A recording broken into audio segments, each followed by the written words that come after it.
Thì uống nó hỏng ngon lắm à. 야, 아이 저 유튜브 Thế mà tao nhớ lấy chai nè. 차려 hay tên con nó na thế này rồi. Các con nói gì chơi phun thế ông cái chảy ra. thế thì cán đấy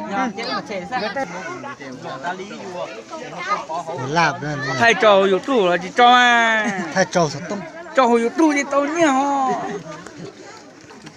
hay nó do mình cho để thành chúa xỉ Đi khắp bên nó xỉ đó. xỉ rau nè Đi kiểu nó đi kia. rồi xỉ rau kia nó là đấy là xỉ kia cho nó đã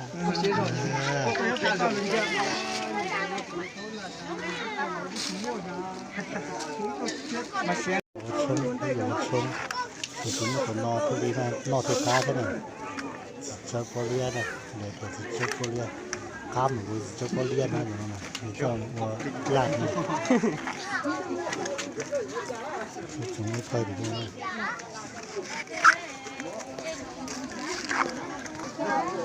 đen này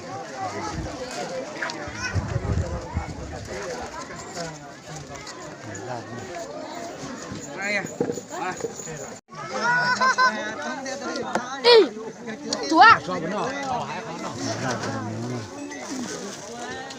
Đó thay cho cái nha. ô thay tờ Thay cho con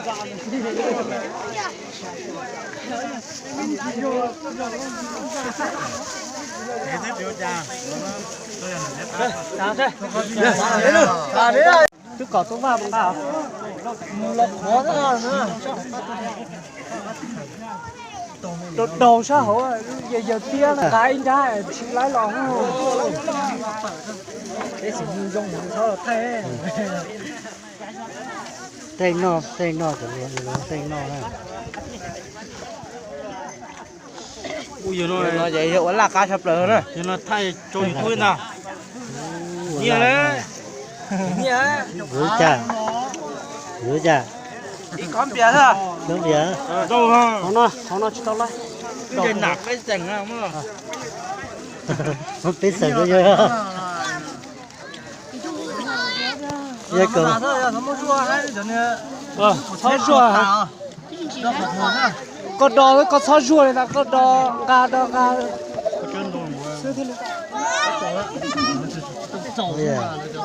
dạ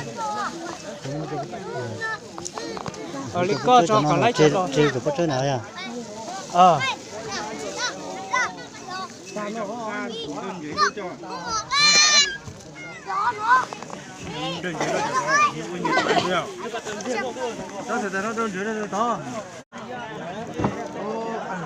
Chỉ tàu đò thôi.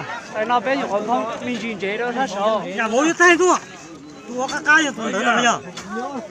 ai cơ À tài ơi. Chỉ dạo. Anh kìa, nó cho hồng rồi. Đó là đang cá thích.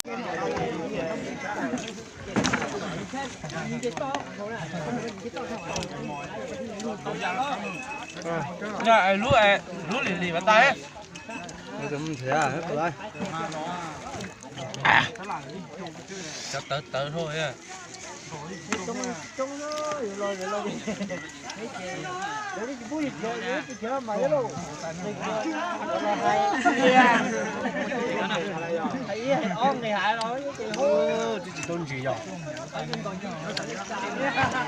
Thay về nó la rồi chuyện nổi.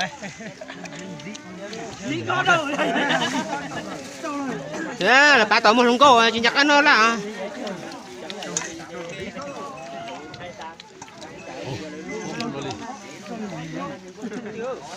Đi là thì cho nên con rồi bên này thế mà. Dạ cái gì được cái thu già đó nhá. Sao là bán nó nó là nó không chập lờ nữa. Cua rồi. Dạ còn nhá.